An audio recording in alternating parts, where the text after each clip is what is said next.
My name's Dave Dubeau, founder of MoneyPartnerFormula.com, and this show is built for everyday real estate investors who are actively doing deals and looking to scale using other people's money. So if you're an active real estate investor and you want to get featured on this show to talk about your own real estate and capital raising experiences, then just go to daveinterviewsyou.com. Now let's get rolling with this episode, and remember to subscribe for daily interview content. Hey folks, welcome back. Today, zooming in from Fort Lee, New Jersey, we've got Z Ekemen, and Z has been in the real estate business one way or the other for quite a while, for 16 years.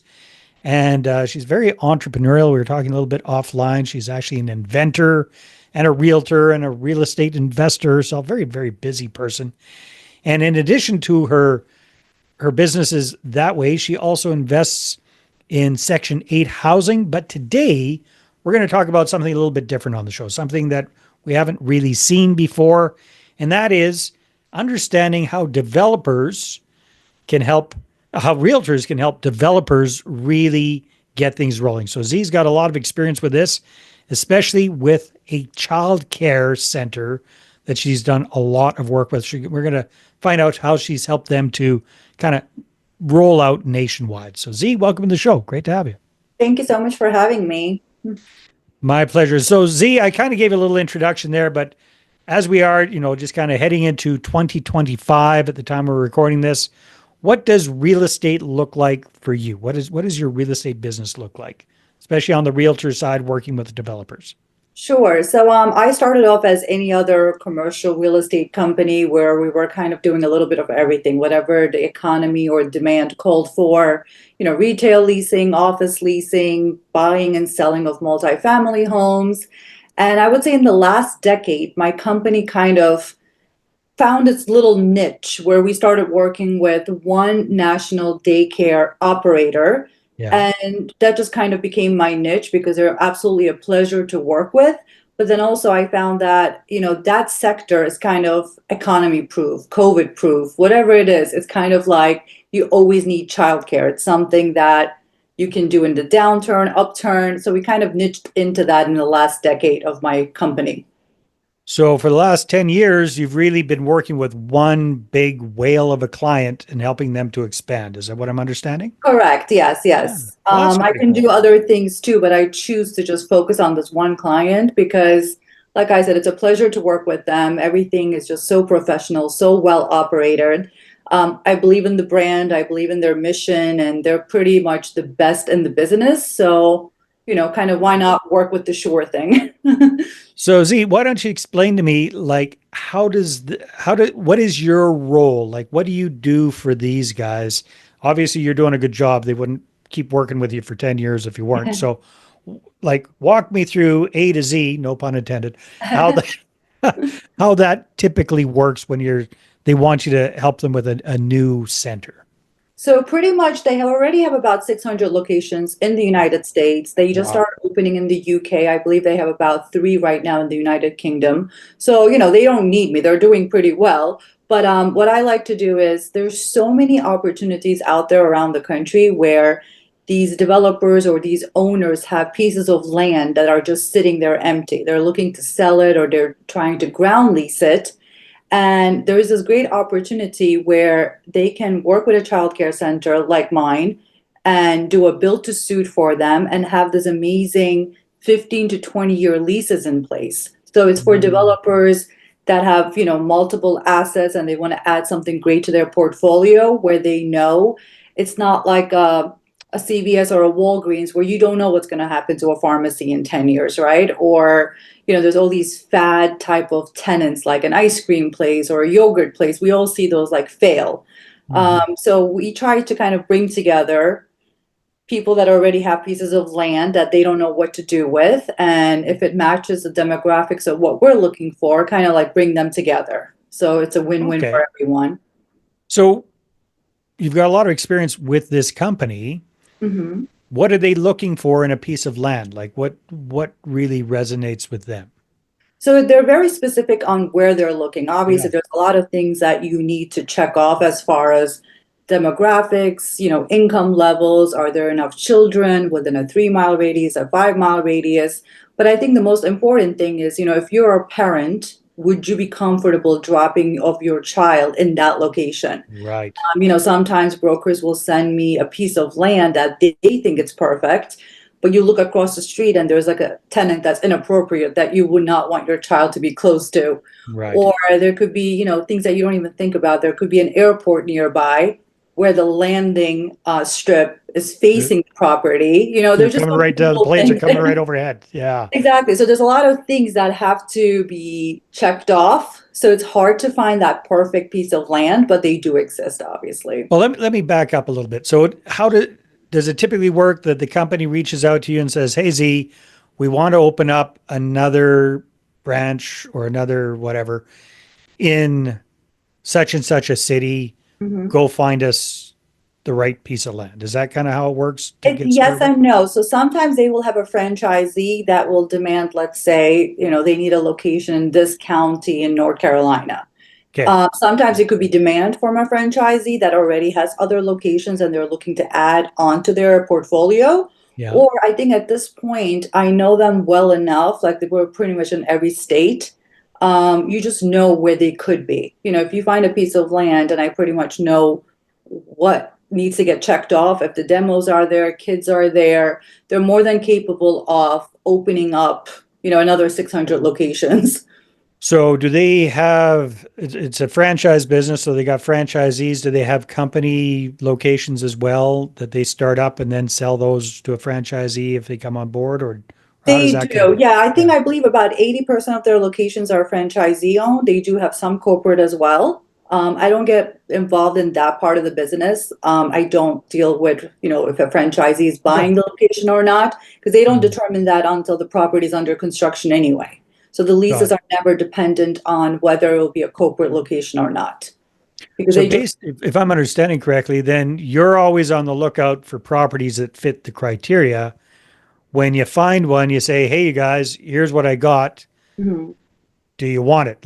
And then they figure out if they've got demand for it, if they've got a franchisee lined up for it, if they're going to do it corporate or not. Am I understanding Kind that of right? correct, yes. First of all, what they do is they have this software they probably spend millions of dollars on. They plug Yeah. in the address, and that address will kind of give out all the information that they need to kind of see to see if that it passes that first test as Yeah. far as, kid count, demos, income levels, the traffic count, all that. And then after that, it goes into the hard part, talking to the developer and letting them know what this construction is going to cost. That's where it gets tricky, because it's not Yeah. a cheap build, obviously. Yeah. And but when they see, 9 out of 10 times, our developers will fly down to the headquarters and visit them. And Mm. once they visit them and see who they are and how they operate, they do more than one deal just because they see how strong they are and what kind of operation they have going on. And like I said, it's something that Amazon will never take over. Like Amazon is never going to give childcare, right? You're always No. going to need childcare. So we always say it's an Amazon proof category to be in. Yeah. Hmm. Yeah. No, definitely. As long as we keep having kids, we need Exactly. somebody to take care of them while we're going to work. That's for And sure. even during the pandemic, I think they had one of their best years during the pandemic years because Oh, think about it, all the essential workers, the doctors and nurses, they needed to still have childcare. yeah. So, as much as possible, wherever, the restrictions were letting them stay open, they stayed open as essential centers, which And is great. also that and parents had to stay at home. Hmm. Everybody's stuck in the apartment. So I mean, I can Exactly, imagine right? childcare being So the parents were incredible. probably happy about that. Yeah. Yeah, yeah, yeah. Very, very fascinating. All right. So give or take, every year is going to be different, but more or less, like what volume of transactions are you doing a year with these guys? Like I said, it all depends, changes, and the Mm, way the volume is calculated. It's like, is it when we sign a lease? Is it when the center is open? mm, Because as you know, every state, every city is different with approvals. We might have a deal that gets signed, and it might take 2, 3 years because of permits to get built and have the right. center open, right? Yeah. We're dealing with something in Long Island right now. I think it's going to take about 9 months to get permits in place just to start building. So what's your involvement in the whole process? See, you're involved with kind of connecting the developer or whoever owns the property with the the company, Mhm. then what? Or is your job done then? My job is pretty much done, but I always like to stay on board and, talk to, because it's all about building relationships. I would say Mhm. about 95% of my developers have more than one location, just because, you don't want to just do one location and say like, thank you, that's Well, it. when yeah, they figure out what a great client they are, they probably go Exactly. So actively I looking always for like properties. to, stay in touch, but the company that I work with, they have such an amazing team. So they have an entire real estate team that will work with the developer. They have architects in-house, engineers in-house. They probably have a team of like 50 people that Wow. they can kind of ask questions to, that hold their hand throughout the whole process. So it's such a pleasure working with them, just because you know that your developers are going to be 100% happy with the process. Very, very cool. Yeah. So backing up, you've been doing this for 10 years. How did you get started with these guys? And if It's a other funny realtors are going, hey, that sounds like a great gig, I'd kind of like to get involved in that. So What it's were a the funny story recommendations? because it's all about relationships, right? Yeah. So about 15, 16 years ago, I've had my company for about 16 years, I think now. There's a conference called the ICSC conference where all the commercial brokers go to, and there's all the national tenants. Yeah. I had walked up to their table one year, and this is going to give away my age, but like I had a folder with like paper brochures of my properties to show them. We didn't even have iPads back then, Yeah. obviously. So I remember going up to the table and I was literally showing them the worst locations. Like now I know they will never take those locations, but I was like, what about this one? What about this shopping center? Like it was just locations that they will never say yes to, but I didn't know back then. Yeah. And we kind of kept in touch. And I remember the person that runs the entire real estate division had said to the other person he was with, he said, we're going to do a lot of deals with this woman one day. Because I was just like so like determined to Persistent. start Yeah. working with them. Yes, it's all about persistence. So it was just one of those things. I mean, I probably went up to 20, 30 other companies like that, but there was just synergy there. And years later, I'm Here working you with are. them almost full time now. Yes. Oh, that is wonderful. Hmm. That's awesome, Z. So any changes or modifications or anything that is going to be changing for you the rest of this year, or just keep chugging along as you're Just doing? keep chugging along. I mean, it's Yeah. just so, I mean, it's almost fun. You know what I mean? When you find that perfect property, just because, you can present 10, 20 properties and you might get 20 no's. Yeah. And sometimes, like it happened to me last week, I presented three properties and the company said yes to all three, that it will work. You're like, oh, wow, that, so we Nice. got something here. Yeah. But it's fun. It's kind of like a challenge. Yeah. Mhm. So what are you doing to just as we're wrapping up, what are you doing to find these opportunities? How do you beat the bushes and find these kind of ideal properties for them? It's more about, like I said, I've been doing this for so long that I have built relationships with either developers that want to do other things, that they Yeah. already have other things, or I have a lot of brokers that I've been, working with. They'll send me stuff that they think it's great. So I'm kind of like a buffer between them at this point. Got it. Or I'll just go out and look for it myself to see what's out there, what states I think there's room for growth. If there's something opening in a state or a city that is going to need more childcare. It's all about just kind of keeping your Mm, eye open on trends and what's going on with like the local economy, yeah. and just going, looking for locations out there. That makes a lot of Mhm. sense. That's smart. Yeah.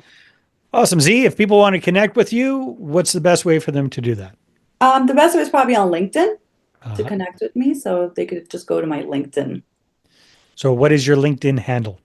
My LinkedIn handle is probably just my name. I don't even know how that works. Is it just, I believe it's Well, just you've Zeynep. got a unique name, so they could probably find it I that way. do, right? Yes, yes. But or they could just go to Z Realty Group, which is my company's website. Fantastic. Well, Z, thank you very much for being on the show. That was very enlightening. Thank you so much. All right, everybody, take care. We'll see you on the next one.